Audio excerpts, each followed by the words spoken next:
ये 5 लोग हमेशा भाई भाइयों के बीच दुश्मनी पैदा कर देते हैं। इनसे हमेशा बचकर रहना चाहिए। दोस्तों, वे 5 लोग कौन हैं, उनके बारे में हम इस वीडियो जानेंगे कि भाई भाई की दुश्मनी का कारण कौन होता है। दोस्तों, आज हम लेकर के आए हैं एक ऐसी कहानी जो आपको सिखाएगी कि भाई भाई में दुश्मनी पैदा करने वाला सबसे बड़ा कारण कौन होता है। दोस्तों, आज भी भाई भाइयों में बहुत प्रेम होता है, लेकिन उनके प्रेम को कभी कभी ऐसी नजर लग जाती है कि उनका पवित्र प्रेम दुश्मनी में बदल जाता है। तो दोस्तों, समझ में ये नहीं आता कि नजर मारने वाला आखिर कौन होता है। यही आपको इस कहानी में सुनने को मिलेगा और इस कहानी में हम जानेंगे कि भाई भाई में प्रेम कैसा होना चाहिए। वो क्या वजह रहती है जो भाई भाइयों के पवित्र प्रेम में व्यवधान आ जाता है। तो चलिए दोस्तों, अब शुरू करते हैं। दोस्तों, किसी गांव में एक पिता के 2 बेटे थे। दोनों बेटे बहुत ही सुंदर थे, होनहार थे। दोनों भाइयों में अपार प्रेम था, एक दूसरे में बहुत प्रेम था। एक दूसरे के साथ दोनों रहते थे, एक साथ साथ खाते पीते थे और एक ही साथ सोया करते थे। यहां तक कि अगर कहीं घूमने जाते थे तो भी साथ ही जाया करते थे। इतना गहरा दोनों भाइयों के बीच में प्रेम था। कभी एक दूसरे से पूछे बिना कोई काम नहीं करते थे। दोस्तों, कहते भी हैं, भाई भाई में दुश्मनी ना पहले थी और ना आज होती है। भाइयों में तो हमेशा प्रेम ही होता है। इनमें दुश्मनी पैदा करने वाला कोई और होता है। जरा विचार कीजिए, जिन 2 भाइयों ने एक ही मां की कोख से जन्म लिया है, उनमें भला दुश्मनी कैसे हो सकती है? कदापि नहीं हो सकती। भाई भाइयों में दुश्मनी के पीछे कोई और होता है। अब वो कौन होता है, यही हमें समझने की जरूरत है। कहते हैं, धन संपत्ति, स्त्री और दुष्ट व्यक्ति पर भरोसा करना, जैसे कि चुगलखोर या आपका कोई पुराना शत्रु, लड़ाई झगड़े, आपस के बैर, इन लोगों से हमेशा जुड़े होते हैं। आवश्यकता से ज्यादा महत्वाकांक्षी होना, आपसी मतभेद की एक वजह यह भी होती है। आपस में लड़ाई दुश्मनी होने के पीछे यही लोग मुख्य वजह होते हैं। कौरव और पांडवों के बीच दुश्मनी पैदा करने वाला गंधार नरेश शकुनी था। अब आप सोच रहे होंगे कि शकुनी ने ऐसा क्यों किया। तो इसके पीछे वजह थी शकुनी का वो संकल्प जो उसने अपनी बहन के विवाह के समय लिया था। जिस समय पितामह भीष्म अपने अंधे भतीजे धृतराष्ट्र के लिए गांधार नरेश सुबल की पुत्री गांधारी को मांग लाए थे। जब ये बात शकुनी को पता चली कि भीष्म पितामह मेरी बहन को झूठ बोलकर अपने अंधे भतीजे के लिए विवाह करवा रहे हैं, तब शकुनी ने यह प्रतिज्ञा ली थी कि मैं आज से अपने राज्य में ना रहकर हस्तिनापुर में रहूंगा और इसके वंश को नष्ट करवाने का काम करूंगा। दोस्तों, अब वही आ जाइए उसी कहानी पर। दोनों भाई धीरे धीरे जवान हो गए और जब जवान हो गए तो पिता ने दोनों भाइयों का विवाह करवा दिया। दोनों की बहुएं घर में आ गई तो कुछ दिन बीत जाने के बाद दोनों भाइयों की पत्नियों में झगड़ा शुरू हो जाता है और झगड़ा इतना बढ़ जाता है कि फिर दोबारा देवरानी और जेठानी में कभी नहीं बनती है। भाइयों की पत्नियों ने दोनों भाइयों के दिल और दिमाग में जहर घोलना शुरू कर दिया। वे अपने पतियों से अक्सर कहती थीं कि तुम्हारा भाई ऐसा है, तुम्हारा भाई वैसा है, तुम्हारे भाई ने ये कर दिया, तुम्हारे भाई ने वो कर दिया, तुम्हारा भाई अपने लिए ये करता है, तुम्हारे लिए कुछ नहीं करता। इस तरह से वे एक दूसरे भाई के ऊपर दोषारोपण लगाने लगी। दोस्तों, उन भाइयों के पिता जो थे, अपनी औलाद का ये चरित्र देखकर बहुत दुखी हुए। फिर एक दिन उन्होंने दोनों बेटों को बुलाया और कहा कि बेटा, तुम आपस में हमेशा प्रेम से रहना, तुम दोनों कभी अलग मत होना। तुम्हारी पत्नियों के बर्ताव अच्छे नहीं हैं। किस प्रकार वो पिता हर समय अपने बेटों को समझाता रहता था। धीरे धीरे कुछ समय और बीत जाता है। एक दिन वो आया कि उन दोनों के पिता जो थे वो दुनिया छोड़कर चले गए। अब उन बेटों को समझाने वाला कोई नहीं था। समय के साथ उनका परिवार भी बढ़ता चला गया। दोनों भाइयों के बच्चे भी हो गए थे। बड़े भाई के 5 बेटे थे और छोटे भाई के 4 बेटे थे। दोस्तों, इन बच्चों की माताओं ने अपने बच्चों के अंदर भी जहर घोलना आरंभ कर दिया। कहने लगी, बेटा, तेरा चाचा बहुत दुष्ट है, कभी उनके काम मत आना, उन्होंने हमारे साथ अच्छा नहीं किया है। छोटी छोटी बातों को भी वे अपने बच्चों को बड़ा चढ़ाकर बताया करती थी। अपने चाचा और चाची को लेकर बच्चों के दिलों में नफरत का जहर गलती थी।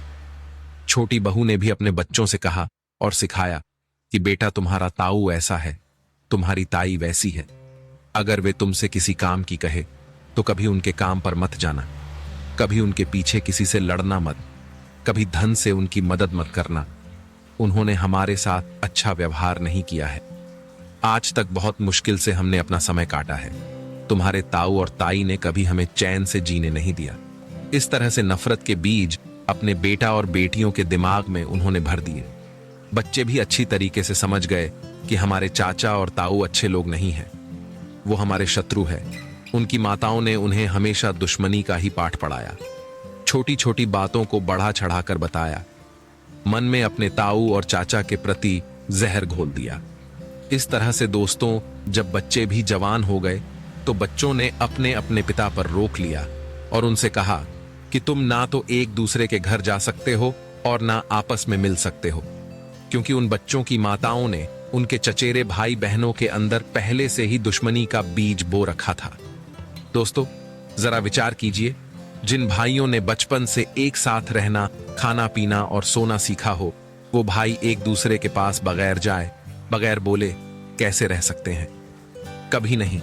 दोस्तों, परिणाम यह हुआ कि उन दोनों की पत्नियों ने अपने अपने बच्चों के अंदर तो दुश्मनी पैदा कर दी, साथ ही साथ उन दोनों भाइयों को भी एक दूसरे से मिलना जुलना भी बंद करवा दिया। धीरे धीरे जब बच्चे जवान हो गए तो वे दोनों भाई बूढ़े होते चले गए। जब मौका मिल जाता था तो दोनों भाई छुप छुप के मिल लेते थे, अपने आपस में सुख दुख की बातें कर लेते थे। वैसे तो औलाद ने उनके ऊपर पाबंदी लगा रखी थी कि वे एक दूसरे से कभी ना मिले और ना उनके घर जाएं और ना कभी उनके कभी काम आए। कभी कभी तो ऐसा होता था कि 2-2 महीने, 4-4 महीने निकल जाते थे, तब कहीं दोनों भाइयों की मुलाकात होती थी और जब वे मिलते थे तो आपस में बहुत मिलकर रोते थे, अपने अपने दिल की एक दूसरे से बात कहते थे, अपना अपना दुख एक दूसरे से व्यक्त करते थे और गले मिलकर के दोनों भाई खूब रोते थे। कहते थे, भैया, हमारी तुम्हारी औलाद ने हमें तुम्हें अलग कर दिया है, लेकिन इस औलाद में आपस में भी नहीं बनी है, आपस में भी लड़ते झगड़ते रहते हैं, एक दूसरे को मरने मारने पर तुले हुए हैं। बड़ा भाई छोटे से कहने लगा, भैया, ये हमारी तुम्हारी पत्नियों ने किया है, उन्हें इनकी माताओं ने एक दूसरे के बच्चों के प्रति जहर घोला है, आपस में वे इतने लड़ते झगड़ते हैं, एक दूसरे को मारते पीटते हैं, ऐसा लगता है जैसे वे एक दूसरे के जाने कितने पुराने दुश्मन हैं, लगता है कि एक दूसरे को ये जीवित नहीं छोड़ेंगे। मेरे भाई, हमारी तुम्हारी तो ये बात नहीं मानेगी, इन्हें किसी और दूसरे के द्वारा समझाने की कोशिश करो, नहीं तो ये किसी दिन आपस में लड़कर मर जाएंगे और हमारे तुम्हारे सामने ये मर जाएंगे, तो इससे बड़ा दुख हमारे तुम्हारे जीवन में और कुछ नहीं हो सकता। एक पिता के लिए सबसे बड़ा दुख होता है उसके जवान बेटे उसकी आंखों के सामने मृत्यु को प्राप्त हो जाए। उनके दिलों में नफरत का ऐसा बीज बोया हुआ है, ये एक दूसरे को देख नहीं सकते हैं। इनकी माताओं ने कभी इन्हें ये नहीं बताया कि वो तुम्हारे चाचा हैं, वो तुम्हारे ताऊ ताई हैं, वो तुम्हारे अपने हैं। बच्चे पैदा होते ही उनके दिलों में अपने ही परिवार के प्रति नफरत डालती है। यही कारण है कि चचेरे भाई एक दूसरे को आपस में मरने मारने पर तुले हुए हैं। मेरे भाई, किसी के माध्यम से इन्हें जल्दी समझाने की कोशिश करो, वरना हमें अपने जीते जी अपने बच्चों की लाश उठानी पड़ेगी। कहीं देर ना हो जाए, कोई बड़ा अनर्थ ना हो जाए। हम देखते हैं कि जब ये आपस में लड़ते हैं तो ऐसा लगता है कि एक दूसरे को जीवित नहीं छोड़ेंगे। दोस्तों, इस प्रकार वे दोनों पिता अपने बच्चों को समझाते हैं, आपस में बातचीत करते हैं, परंतु उनकी औलाद उनकी बात नहीं मानती है। ये देखकर उन दोनों के लिए बड़ा दुख होता है। दुनिया का हर पिता यही चाहता है कि हमारे लिए पेट भर रोटी ना मिले, हमारे लिए पेट भर के भोजन ना मिले, लेकिन हमारी औलाद प्रेम से रहे। अगर हमारी औलाद, हमारे बच्चे प्रेम से रहेंगे तो हम भूखे भी खुश रह लेंगे। लेकिन दोस्तों, दुख तो तब होता है जब एक पिता के दिल पर चोट तो तब लगती है, दर्द उसे तब होता है जब उसकी औलाद आपस में लड़ती झगड़ती है, एक दूसरे को मरने मारने पर तुल जाती है। इसी तरह से वे दोनों भाई गले लगकर बहुत रोते हैं और कहते हैं कि किसी न किसी के द्वारा हमें अपने बच्चों को समझाना चाहिए, नहीं तो ये किसी दिन मर जाएंगे। इस प्रकार दोस्तों, वे दोनों भाई अपने बच्चों को समझाने का अनेक तरह से प्रयास करते हैं। दूसरे लोगों के द्वारा भी समझाते हैं और रिश्तेदारों के द्वारा भी, लेकिन उनके बच्चे नहीं मानते हैं, क्योंकि उनकी माताओं ने उनके अंदर बहुत विषैला जहर घुल दिया था कि वो किसी की बात ना माने, क्योंकि दोस्तों किसी ने सच कहा है, माता शिशु निर्माता, माँ ही बच्चे का निर्माण करती है। बच्चा तो एकदम सफेद चादर के समान होता है, माँ उसे जिस रंग में रंगना चाहे उसे रंग देती है। डॉक्टर बनाना चाहे तो डॉक्टर बना देती है, कलेक्टर बनाना चाहे तो कलेक्टर बना देती है, और वही माँ अगर अपने बच्चों को डाकू बनाना चाहे तो डाकू भी बना देती है।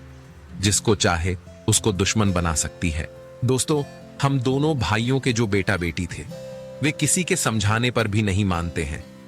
ये देखकर दोनों भाइयों को बड़ा दुख होता है। सोचते हैं कि इसी चिंता में हम दोनों दुनिया छोड़कर चले जाएंगे। अपने पीछे अपने बच्चों को, अपने परिवार वालों को एक दूसरे का दुश्मन बना हुआ छोड़ जाएंगे। दोस्तों, जब उस छोटे भाई का बड़ा भाई इस दुनिया को छोड़कर चला गया तो उस छोटे भाई के लिए बहुत बड़ा दर्द हुआ। पछाड़ खाकर एकदम जमीन पर गिर पड़ा और रोने लगा। अपने बच्चों से कहने लगा कि तुमने अपने मन की कर ही ली। तुम्हारी इस लड़ाई से, तुम्हारे इस झगड़े से मेरा भाई हमेशा के लिए चला गया। हे भगवान, ऐसी औलाद के साथ रहने से अच्छा मुझे मौत दे दे। हे भगवान, आप हमको भी अपने पास बुला लो, हमारे लिए भी मौत भेज दो। ऊपर आकर मैं भी अपने भाई के साथ सारी जिंदगी प्रेम से रहेंगे। यहां तो हमारे बच्चे हम भाई भाइयों को अलग कर दिया है, हमें कभी मिलने नहीं दिया। दोस्तों, इस तरह से वो बूढ़ा छोटा भाई फफक फफक कर रोता है, लेकिन उसकी औलाद और उसकी पत्नी पर कोई फर्क नहीं पड़ता है। वे इस बात से खुश थे कि हमारा दुश्मन मारा गया। जब हम मरेंगे तो उनके बच्चे भी हमारी मौत पर खुशियां मनाएंगे। ये कैसी विडंबना है। दोस्तों, छोटे भाई की पत्नी ने अपने बच्चों को रोक लिया और कहा, वहां जाने की कोई जरूरत नहीं, ताऊ मर गया तो मर जाने दो, लेकिन कोई बाहर नहीं जाएगा, कोई भी उसकी अंतिम क्रिया में शामिल नहीं होगा। दोस्तों, वही हुआ। उस मां ने अपनी औलाद को ताऊ के संस्कार में ताऊ को देखने भी नहीं जाने दिया। इधर जब उसका छोटा भाई अपने भाई के अंतिम संस्कार में शामिल होने के लिए जाता है तो उसके बच्चों ने, उसकी पत्नी ने उसे भी रोक लिया और कहा कि तुम कहां जा रहे हो, तुम कहीं नहीं जा सकते। उसकी पत्नी बोली, जब हमारी औलाद नहीं जाएगी तो तुम भी नहीं जाओगे। तब वो छोटा भाई कहता है, देखो मेरी बात ध्यान से सुनो, मेरी माँ का जाया भाई मरा है, तुम ना जाओ ना सही, तुम्हारे बच्चे ना जाएं, कोई बात नहीं, इससे हमें कोई फर्क नहीं पड़ता, क्योंकि तुमने आज तक हमारी कोई बात नहीं मानी। लेकिन वो हमारा भाई था, हम एक साथ रहे थे, हमारा बचपन दोनों भाइयों के प्रेम में साथ साथ बीता है। अब हमारा भाई दुनिया को छोड़कर चला गया है, अंतिम बार हमें उसके दर्शन कर लेने दो, क्योंकि दोबारा अब हमारा भाई मुझे देखने को नहीं मिलेगा। अंतिम बार हमें उसकी अंतिम क्रिया करवा लेने दो, उसकी चिता पर 5 कंडे रखवा लेने दो। हम तुम्हारे कहने से आज तक उससे नहीं मिले। तुमने जब मना किया तो हम अपने भाई से मिलने नहीं गए, लेकिन आज हमारा भाई हमें छोड़कर चला गया। उसकी अंतिम क्रिया और उसका चेहरा तो देख लेने दो। दोस्तों, अपने पति की ऐसी बातें सुनकर उसकी पत्नी ने अपने बच्चों को आदेश दिया कि बिल्कुल नहीं, इस बुढ़े को कदापि वहां मत जाने देना। ये बुढ़ा सटिया गया है, इतनी जल्दी भूल गया कि उन्होंने हमारे साथ कैसा सुलूक किया है। हमारे खेत का बंटवारा हुआ तो हमें जो जमीन मिली थी उसमें से भी उसने काट काट कर अपने में मिला ली। बैल की तरह तुमने खेतों में काम किया, तुम्हें कभी तुम्हारे मेहनत का उन्होंने बांट कर नहीं दिया। उसकी पत्नी और बच्चे हमेशा दुश्मनी निभाते रहे। तब छोटा भाई बोला, दुश्मनी का जहर तो तुमने अपने बच्चों के दिलों में भी घोल दिया है। क्या तुम्हारी गलती नहीं थी? जो भाई आपस में साथ साथ रहे, जिन भाइयों में अटूट प्रेम हो, और वो भाई भाई के बगैर कैसे रह सकता है? और मेरा भाई तो वैसे भी इस दुनिया में नहीं है, वो दुनिया को छोड़कर जा चुका है। अब भला हमसे वो क्या लड़ने आएगा? क्या मैं अपने भाई को अंतिम समय में देख भी नहीं सकता? लोग तो दुश्मनों के मरने पर भी शामिल होते हैं। इस प्रकार छोटे भाई ने बड़ी कोशिश की जाने की, लेकिन उसकी पत्नी और बच्चों ने उसे जाने नहीं दिया।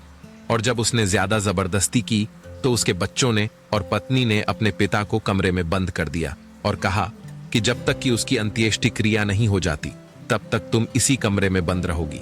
पत्नी कहने लगी, अरे बच्चों, क्या कहते हो? अंतिम संस्कार की छोड़ाए जब तक उसकी 13वीं भी नहीं हो जाती तब तक इस बुढ़े को इस कमरे में ही रहने देना, इसे निकालना मत। अगर निकल गया तो ये तुरंत वहीं भाग जाएगा।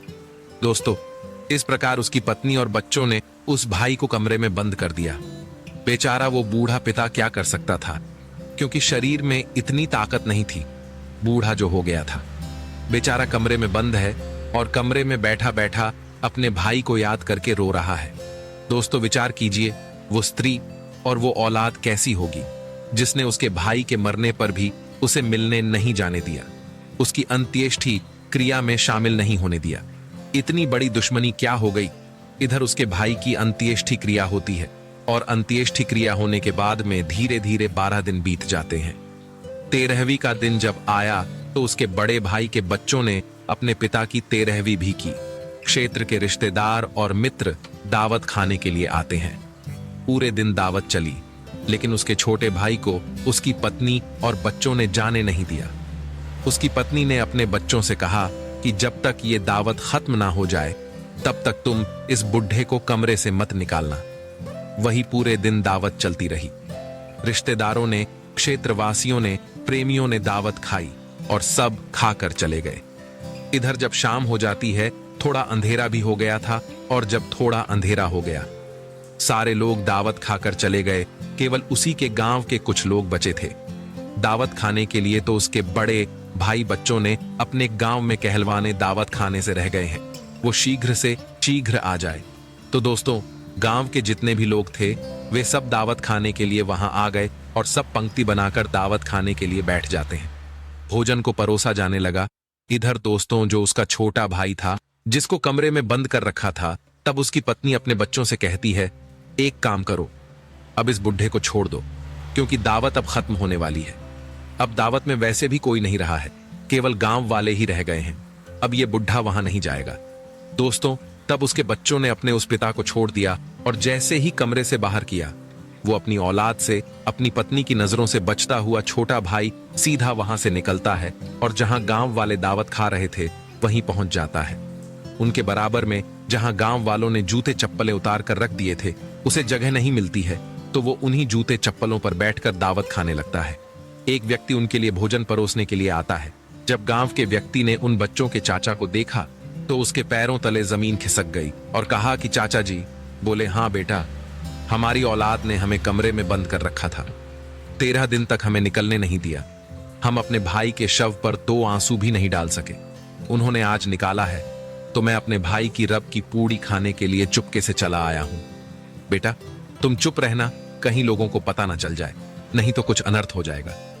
दोस्तों, उस चाचा के ये शब्द सुनकर कि उस गांव के व्यक्ति की आंखों में आंसू आ गए और उसने उस चाचा के पास में पत्तल में भोजन नहीं परोसा। तुरंत उनके लड़कों के पास में पहुंचता है और कहता है, नालायकों, तुम चुल्लू भर पानी में डूब मर जाओ। अरे नालायक, तुम इतने अधर्मी हो गए हो, तुम इतने गिर गए हो, देख रहे हो तुम्हारे चाचा कहां बैठे भोजन कर रहे हैं, गांव वाले लोगों की पंक्ति में, और वो भी वहां जहां जूते चप्पल उतरे हुए, वहीं जूते चप्पलों के ऊपर भोजन करने के लिए बैठे हैं। तुम्हें तो शर्म के मारे चुल्लू भर पानी में डूब मरना चाहिए। क्या तुम्हारी इतनी बड़ी दुश्मनी है कि तुम अपने बड़ों का सम्मान करना भी भूल गए? धिक्कार है तुम जैसी औलाद के लिए। दोस्तों, जब उस गांव वाले ने उसके बड़े भाई के लड़कों को खूब डांटा, फटकारा और कहा कि वो तुम्हारे चाचा हैं, गांव वालों की पंक्ति में बैठे हैं, तो दोस्तों, यह सुनकर उसके बड़े भाई के बच्चे एकदम से भागे और अपने चाचा के पास में पहुंचे और चाचा के चरणों में गिर गए। कहने लगे, चाचा मुझे माफ करना, हमसे भारी भूल हो गई है, हमसे गलती हो गई है। हमारे चाचा जी गांव वाले लोगों के साथ बैठकर भोजन कर रहे हैं। धिक्कार है ऐसी औलाद के लिए, धिक्कार है ऐसे कुल के लिए जिसके चाचा लोगों के जूते चप्पलों के ऊपर बैठकर भोजन करें। तो ऐसी औलाद के लिए मर जाना बेहतर है। जो भी हो, आप हमारे चाचा हैं, आज से अब आप ही तो हमारे लिए बचे हैं। चाचा यहां से उठिए और आपको भोजन हम कराएंगे। इस तरह से उसके भतीजे, उसके 5 बेटे अपने चाचा को लेकर रोते हुए घर के अंदर चले जाते हैं, उनके लिए भोजन कराते हैं और भोजन करने के बाद में उस चाचा ने अपने 5 भतीजों को अपने गले से लगा लिया और भाई की याद करके रोने लगा। अपने चाचा को रोता हुआ देखकर 5 बेटों के आंखों में आंसू धारा बहने लगी और कहने लगे, चाचा तुम क्या चाहते हो, तुम्हारी क्या इच्छाएं हैं, हमें बताओ, आज हम वही करेंगे। तब चाचा अपने 5 भतीजों को गले से लगाकर कहता है कि मेरे पुत्रों, मेरे लाल, आप मेरे भतीजे हैं, चाहे मेरे बेटा है, आप मेरे हैं। मैं ये चाहता हूं कि मेरा भाई जिंदा था तब तक तुम्हारी माताओं ने हम दोनों भाइयों को नहीं मिलने दिया और तुम चचेरे भाइयों को आपस में नहीं मिलने दिया।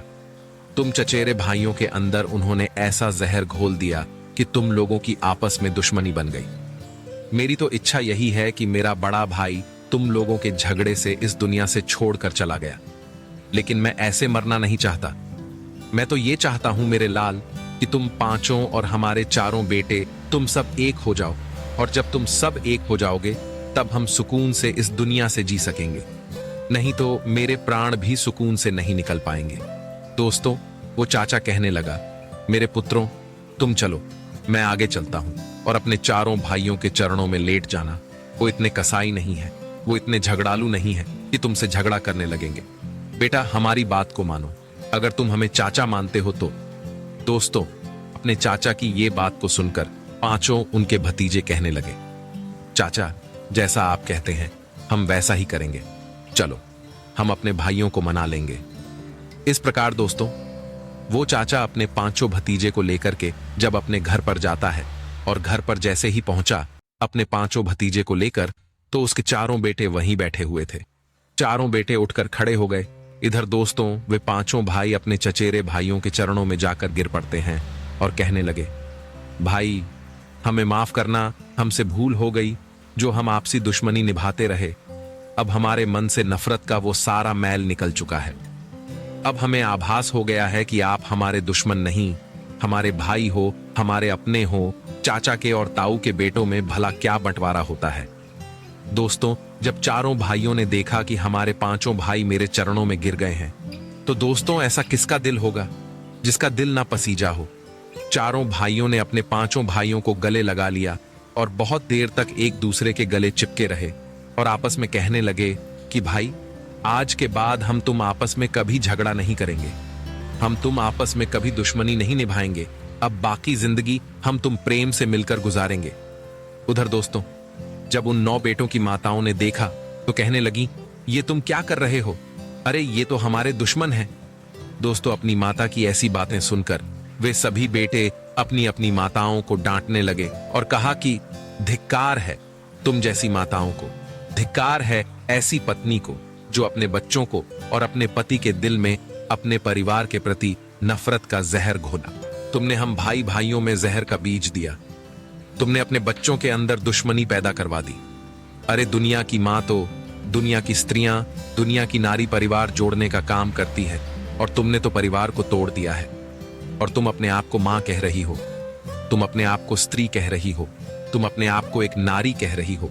तुम्हारे लिए दुनिया, ये दुनिया का समाज कभी नारी का दर्जा नहीं देगा, कभी मां का दर्जा नहीं देगा, क्योंकि मां हमेशा प्रेम बांटती है, स्त्री हमेशा घर परिवार को जोड़ती है, नारी हमेशा परिवार की कलह क्लेश को दूर करती है। लेकिन तुमने तो ऐसा कुछ नहीं किया है और तुम हमसे कह रही हो कि ये क्या कर रहे हो। दोबारा अगर तुमने फिर जहर घोलने की कोशिश की तो हम भी भूल जाएंगे कि तुम हमारी माँ हो। माँ के अंदर तो ममता होती है, प्रेम का रूप होता है, पर तुम दोनों माताओं के अंदर तो विष भरा हुआ है। दोस्तों, अपने बच्चों के मुंह से इस तरीके की बात सुनकर दोनों की माताएं पीछे हट जाती हैं। इसके बाद में दोस्तों, वो चाचा अपने और अपने भाई के बेटों के लिए हृदय से लगा लेता है और बड़ा खुश होता है। दोस्तों, उस दिन के बाद में उन भाई भाइयों में अटूट प्रेम हो जाता है और वो आनंद से रहने लगते हैं, और धीरे धीरे कुछ दिनों के बाद में वो चाचा भी इस दुनिया को छोड़कर चला जाता है। तो भी सब मिलकर अपने चाचा और पिता का अंतिम संस्कार करते हैं। सभी लोग मिलकर अपने चाचा की 13वीं भी मनाते हैं। फिर उन्होंने कभी आपस में झगड़ा नहीं किया। एक आदमी ने 2 परिवारों की नफरत को मिटा दिया। दोस्तों, इस कहानी से आपने समझ लिया होगा कि भाई भाइयों के बीच नफरत की दीवार कैसे पनपती है, दुश्मनी का बीज कौन बोता है। उन दोनों भाई और उनके बच्चों के बीच में जो रथ का पेड़ उत्पन्न हुआ था, वो उनकी माता, उन दोनों की पत्नियों की वजह से हुआ था। अक्सर घर परिवार में होने वाली हम छोटी छोटी बातों को लेकर बैठ जाते हैं और उन्हीं को हम लड़ाई बना लेते हैं। उन्हीं छोटी छोटी बातों को हम दुश्मनी का रूप दे देते हैं। एक स्त्री को ऐसा होना चाहिए जो परिवार को बांध कर रखे। स्त्री को इस बात के लिए जाना जाए कि वो समाज को बनाने का काम करती है, समाज को जोड़ने का काम करती है। उसे कभी इस बात के लिए ना जाना जाए कि वो घर तोड़ने का काम करती है, रिश्तों को तोड़ने का काम करती है। सोचो, अगर किसी माता बहन के मायके में उसके भाई भाइयों में दुश्मनी ठनी हो तो उसे कैसा लगेगा।